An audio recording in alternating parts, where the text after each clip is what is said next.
Es una satisfacción compartir con ustedes una actividad tan importante como es esta celebración, este acto conmemorativo de los 100 años de la primera gran revolución socialista de la historia de la humanidad, que en el Estado español y a nivel internacional se están realizando toda una serie de actividades reivindicando este hecho histórico y aprendiendo de sus enseñanzas y con el compromiso de darle continuidad a lo que el partido bolchevique y Lenin empezaron en octubre de 1917, que es nuestro compromiso fundamental, por el cual el PCPE cogió como lema central de este 100 aniversario que la tarea es la revolución.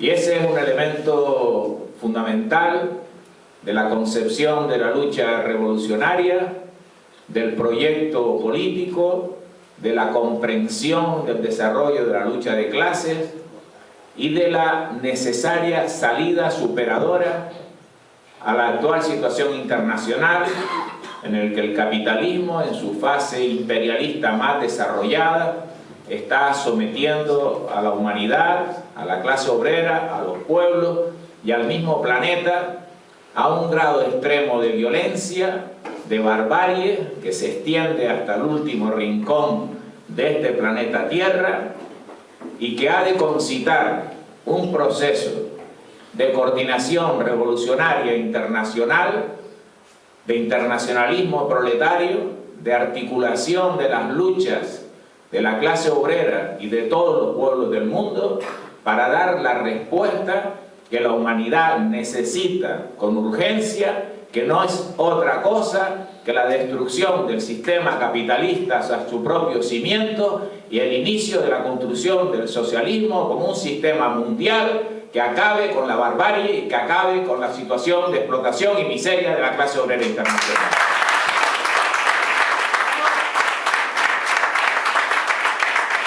Y una cosa nos enseñó el marxismo y el materialismo es que la práctica es el elemento esencial de la vivencia de los pueblos y del desarrollo de los acontecimientos. Sin práctica política no existe capacidad ninguna de hacer realidad las aspiraciones de la humanidad. La práctica política es el acumulado de la lucha de una diversidad de sujetos que, articulados entre la relación a la contradicción fundamental capital-trabajo, es capaz de movilizar a nivel mundial y en cada lugar concreto a amplísimas masas obreras y populares que, bajo la dirección de la conducción revolucionaria, del liderazgo de las luchadoras y los luchadores sociales, de los dirigentes y las dirigentes obreras que luchan en cada centro de trabajo y en cada lugar donde se produzca un abuso sobre la clase obrera, son capaces de cambiar la subjetividad, la conciencia de las masas obreras y de los pueblos y elevarlas al convencimiento absoluto que tienen la capacidad y la fuerza necesaria para cumplir ese cometido histórico de la difusión del sistema capitalista y empezar a producir el sistema socialista. La convicción absoluta por parte de la clase obrera. No hay un revolucionario o una revolucionaria que pueda desarrollar su proyecto de emancipación si no tiene la convicción de la victoria. No es posible avanzar y estar todos los días en la trinchera de la lucha de clase si no se tiene la convicción total y absoluta de que efectivamente la única salida posible hoy para la clase obrera, para todos los pueblos y para la humanidad es avanzar cuanto antes hacia la superación del sistema capitalista por un proceso revolucionario, la toma del poder y que lo que se hizo hace 100 años haga hoy todos los pueblos del mundo, haga hoy la humanidad entera, demostrando que es posible superar a una fase superior de desarrollo de la humanidad, a un nuevo estado civilizatorio. Ese es el reto que tenemos confrontados, compañeros y compañeras. No estamos celebrando el 100 aniversario de la Revolución de Octubre por una cuestión romántica. No estamos celebrando la Revolución de Octubre por una cuestión mítica. Una cuestión nostálgica, no. Estamos celebrando la Revolución de Octubre porque estamos aprendiendo de la Revolución de Octubre para hacer nosotros y nosotras nuestra propia revolución. Es el reto que tenemos colocado encima de la mesa. Lenin y el partido bolchevique enfrentaron el proceso de construcción del socialismo en un capitalismo mucho más atrasado, que ya él definió que estaba efectivamente en su fase imperialista. Es cierto, pero es que en estos 100 años el sistema capitalista internacional, agudizado por su ávida acumulación de capitales y de extracción de la plusvalía, ha alcanzado un desarrollo científico-técnico extraordinario. Hoy el desarrollo de las fuerzas productivas, comparado con lo que era el desarrollo de las fuerzas productivas 100 años atrás, ha dado un salto absolutamente histórico de una escala y de una dimensión absolutamente desconocida e impensable en los tiempos de Lenin. Hoy ese altísimo desarrollo de las fuerzas productivas ha entrado en una contradicción absolutamente irreconciliable con las relaciones capitalistas de producción de la propiedad privada. El capitalismo no puede dejar desarrollarse esas fuerzas productivas porque la crisis del capitalismo sería infinitamente superior a la que hay hoy. Por eso en este país hay 4 o 5 millones de parados y de paradas y 4 o 5 millones de subempleadas y subempleados que ganan sueldos de miseria que no les alcanzan para vivir hasta final de mes. Porque el capitalismo no puede, tiene hoy la incapacidad absoluta de utilizar todas esas fuerzas productivas.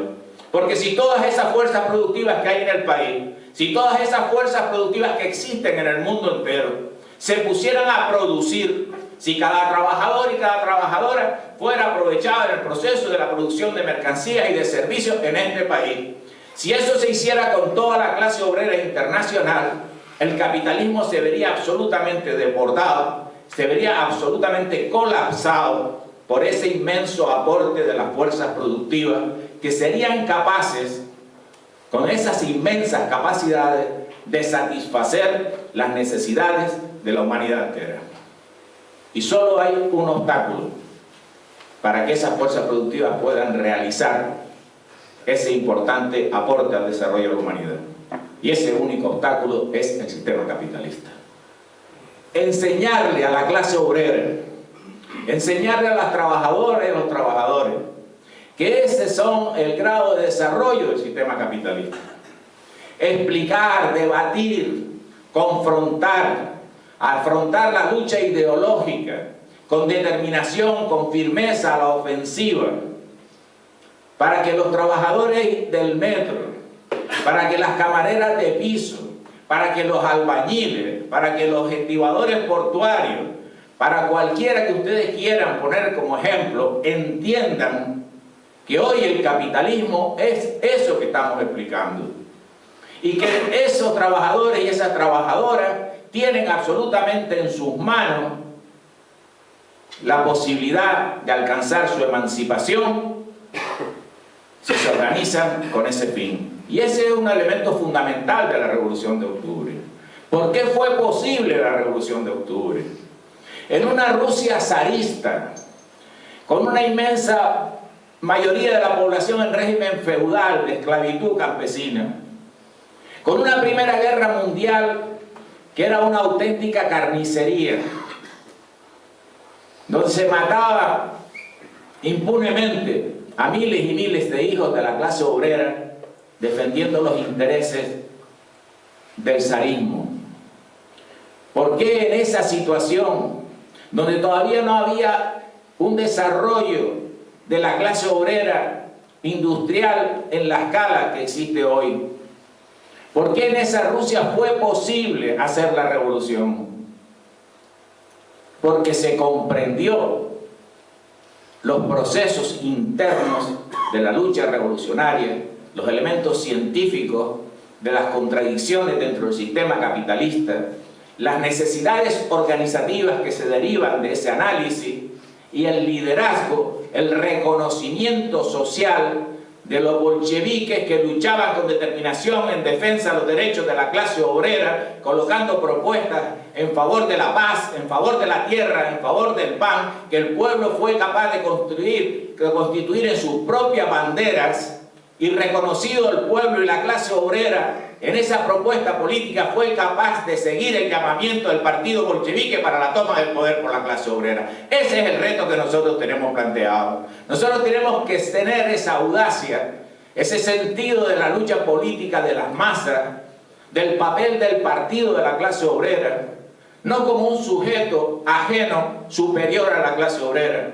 sino como un sujeto, como una herramienta que surge del interior de las mismas entrañas de la clase obrera, que es un partido que se concibe como la fusión de los cuadros militantes con esas masas obreras, que las masas obreras de una manera natural reconocen al partido porque el partido, su militancia, está todos los días luchando en las contradicciones, en los problemas, en las aspiraciones más inmediatas de cada trabajadora y de cada trabajador.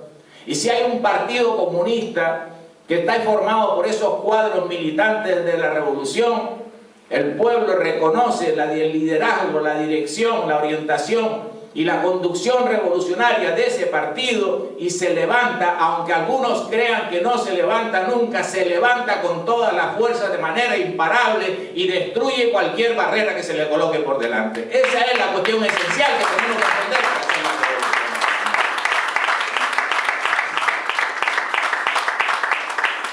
Vivimos en una etapa en que el capitalismo desesperado por sus problemas de acumulación de capitales desarrolla cada vez más violencia, cada vez más represión, cada vez más opresión, cada vez más guerras de saqueo y de rapiña. Ese capitalismo no se va a liberar nunca de esa lógica brutal y violenta. El capitalismo no puede volver atrás, nada en la historia vuelve atrás. Y el capitalismo no puede volver atrás. No va a existir ese ahora idílico capitalismo de la libre competencia, porque eso ya murió. Ya estamos en la fase imperialista. No hay capitalismo de libre competencia. Hay rapiña, confrontación, pelea entre los grandes grupos monopolistas internacionales que se reparten el planeta entero, que intervienen y controlan países enteros aquí y allá, que controlan los medios de comunicación, que controlan las comunicaciones, que controlan los circuitos de la internet, que controlan absolutamente todo, que tienen una información impresionante sobre cualquiera de las personas que estamos aquí, que ahora mismo por nuestros teléfonos móviles saben perfectamente quiénes estamos asistiendo a este acto. Ya no tienen que mandar a aquel funcionario siniestro que se estaba ahí en medio para apuntar con la lista los nombres de los que estamos. Ellos tienen hoy ese alcance absoluto. Ese sistema tiene que ejercer ese tipo de violencia. Tiene que reprimir cualquier mínimo movimiento que vaya en la dirección de la emancipación de la clase obrera. Lo hacen recurriendo a cualquier tipo de recurso. Yo recuerdo cuando el ataque contra Libia, que se mencionaba antes, la gente se preguntaba, ¿y por qué contra Libia? ¿Pero qué ha pasado? ¿Qué es lo que quiere el imperialismo de Libia, ¿no? Recuerdo que había un debate, se solía, en las charlas, se discutía el por qué Libia en ese momento. Claro, ahora tenemos el panorama que tenemos ya de todo el Oriente Medio, de todo lo de Siria, de todo lo que está pasando. También en Mali, hay una guerra en Mali, secreta. Pues también hay una guerra en Mali. Hay militares españoles en la guerra en Mali, junto con los franceses. Del socialdemócrata Hollande, que fue el primero que los mandó. Sí, ¿por qué hay todo eso? Porque el imperialismo, desde el punto de vista de su lógica de acumulación y su competencia entre los monopolios, hoy tiene que recurrir a cualquier recurso de violencia para tratar de mantener su ventaja en la acumulación de capitales, en el control de las materias primas. En el caso de Mali, lógicamente, estamos hablando del uranio para la producción de las centrales nucleares francesas, ¿vale? Y así podemos ir haciendo el análisis, cosa a cosa, como también el caso del petróleo de Venezuela, claro que sí, del coltan en tantos otros países, en Venezuela también, y una serie de cuestiones, y el capitalismo en su lógica, porque ya por la competencia, ya eso no puede acceder a ello, entonces el recurso que le queda es el de la guerra y el de la violencia. Y decía yo, ¿puede el capitalismo volver atrás? ¿Puede el capitalismo, este capitalismo feroz, despiadado, criminal, genocida, puede volver atrás y establecer unas normas internacionales de convivencia que se respeten, que respete la soberanía de los pueblos? Que diga, no, si Venezuela camina por allí, que camine. Y si Venezuela nos vende el petróleo, nos lo vende y nosotros lo compramos y se lo pagamos con las normas, ¿no? Y puede este capitalismo decir que en Afganistán, ¿no?, va a coger y va a aquella cosa que nos vendieron cuando la primera invasión de Afganistán, de que iban a quitar el burka a las mujeres, ¿no? Iban a quitar el burka a las mujeres, y por eso era bueno que los yanquis bombardearan Afganistán, porque las mujeres afganas se iban a quitar el burka. Y no ha pasado nada de eso. Y no ha pasado nada de eso, al contrario. ¿Puede el capitalismo volver atrás? No puede. No puede. Porque si volviera atrás, siempre habría alguien que aprovecharía de seguir atrás para quedarse con todo. Entonces nadie se fía de nadie. Nadie se fía de nadie. Es decir, el Mercadona no se fía del Carrefour, ¿eh? Y evidentemente la Volkswagen no se fía de la Volvo. Claro, todos van a por el mismo mercado. Todos van a por las mismas materias primas, todos van a por las mismas comunicaciones, y hay una pelea feroz, que no es libre competencia, no, es engaño, y es el concierto, y cuando resulta que hay tres monopolios, se ponen de acuerdo, pactan los precios, y se quedan con todo el mercado. Las compañías aéreas, las telefónicas, las que ustedes quieran. Esa es la lógica del capitalismo. Bien, eso es científico. Toda crisis capitalista se resuelve siempre, evidentemente, con la destrucción masiva de fuerzas productivas, pero se resuelve al final con un salto cualitativo en el proceso de acumulación, de concentración y centralización del capital. Caen los sujetos más débiles de la economía capitalista y los más fuertes se quedan con una cuota mayor de mercado. Claro, pero eso si nosotros lo trasladamos a la Primera o la Segunda Guerra Mundial, el proceso de concentración y centralización del capital tenía un cierto tamaño y el salto cualitativo en el proceso de concentración y centralización del capital al final del ciclo pues era de una escala. Pero es que ahora ya no es así. Es que comparado con el tamaño que había a mitad del siglo pasado, ese proceso de concentración y centralización del capital son unos oligopolios gigantescos, que la fusión de dos oligopolios puede significar el control del planeta entero en ese sector. Entonces la pelea es más aguda, es más violenta, es más a vida o muerte. Y eso es lo que estamos viviendo. Entonces nosotros no podemos trasladar a la clase obrera, a los pueblos, la ilusión de que hay una vía de concesiones tácticas para conducir al capitalismo a una situación menos violenta que la de hoy.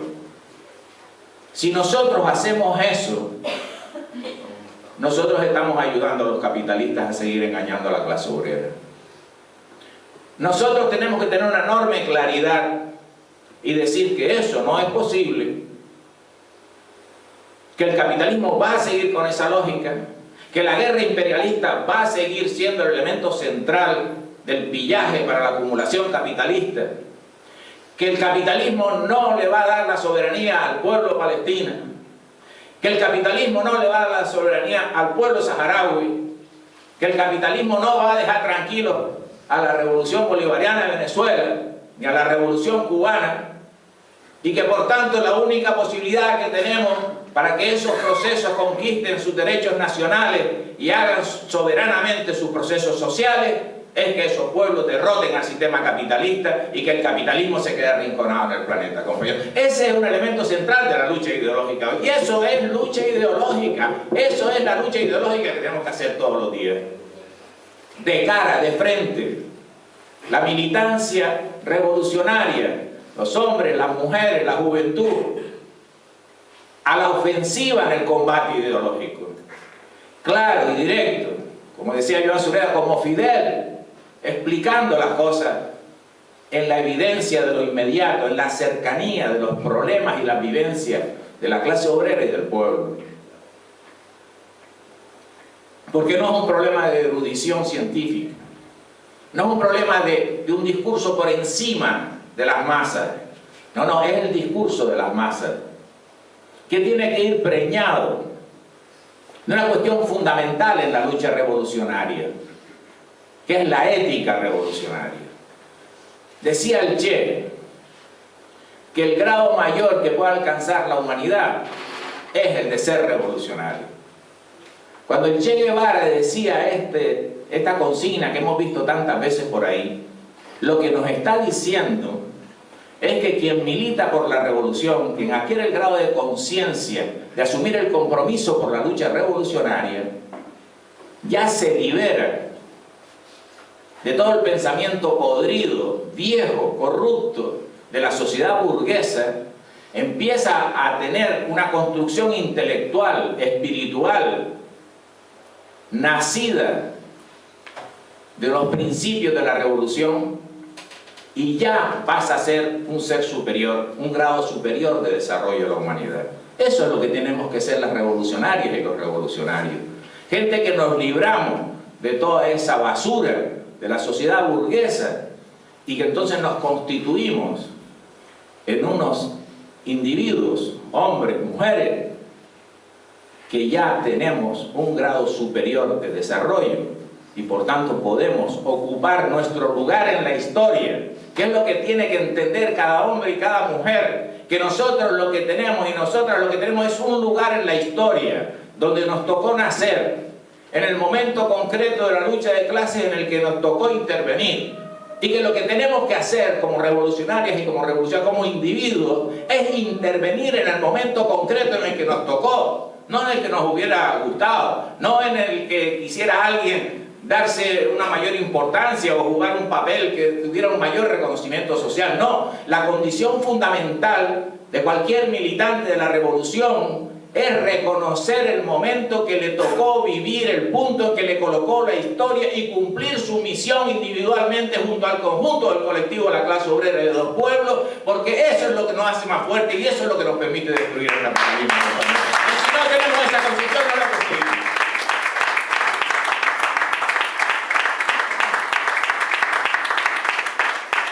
Por eso, con la ética revolucionaria, hay que conducir la lucha revolucionaria. Porque la mentira y el engaño no forman parte de la lucha revolucionaria. Porque la zancadilla, la traición no forma parte de la lucha revolucionaria. Ahí hay una cuestión que algunos confundieron alguna vez.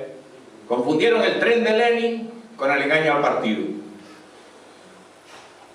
Han confundido lo que hay que hacer a veces por la lucha revolucionaria con el enemigo de clase, porque nos permite obtener una cierta ventaja para nuestro proyecto revolucionario, pero eso no tiene nada que ver con engañar al partido.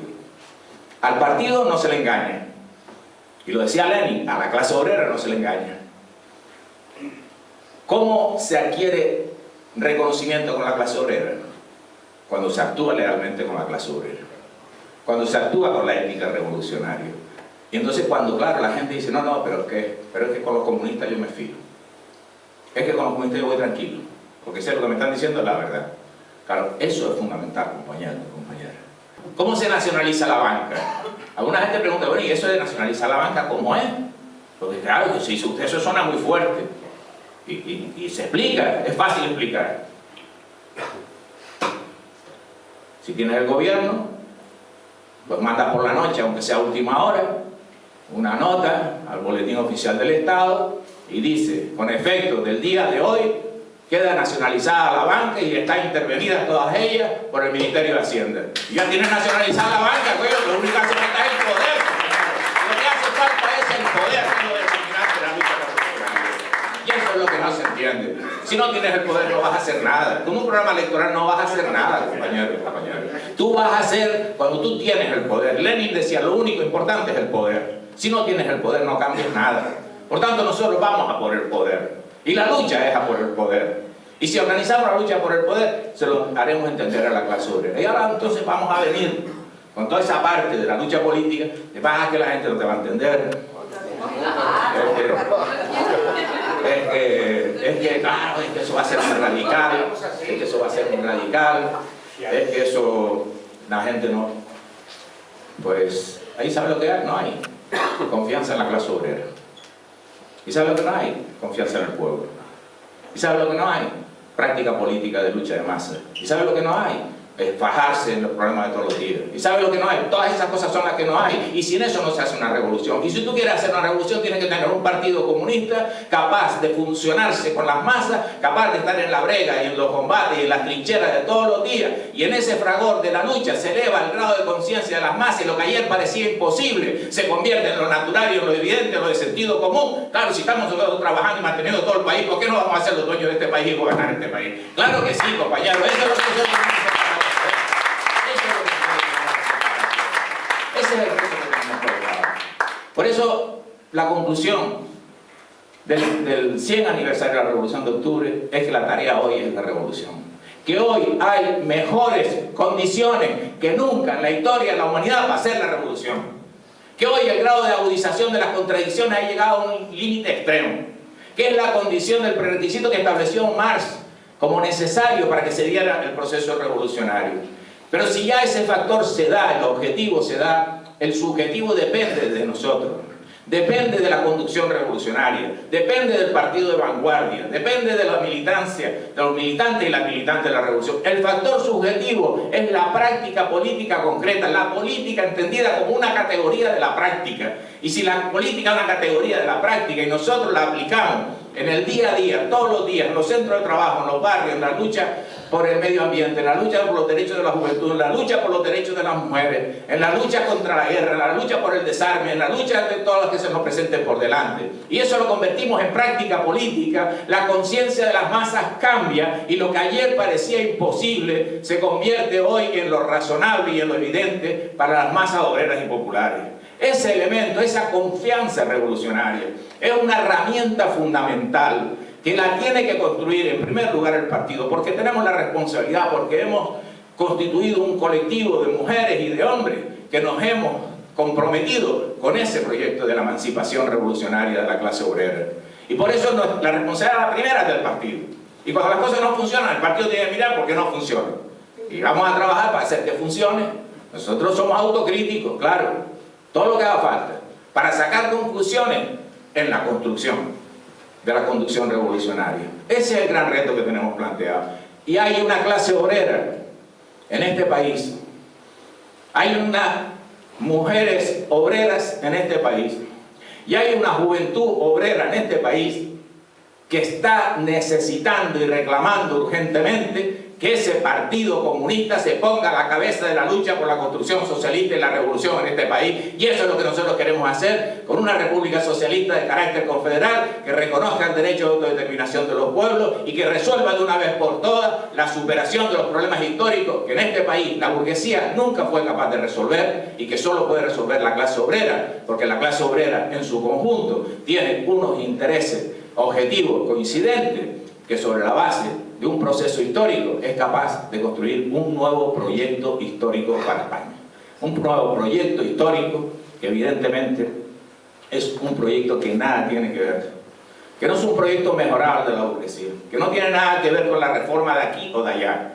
Es un proyecto histórico radicalmente distinto, que asume los conceptos de construcción nacional, los conceptos de derecho a autodeterminación, los conceptos de unión libre y voluntaria de los pueblos en un proceso histórico superador, donde la clase obrera es el elemento central, determinante de ese nuevo proyecto. Y entonces, compañeros y compañeras, ahí podemos resolver las cosas que la burguesía nunca resolvió, pero las resolveremos sobre la base de las categorías y los intereses de las trabajadoras y los trabajadores de este país. Compañeros, muchas gracias y feliz aniversario de la Revolución.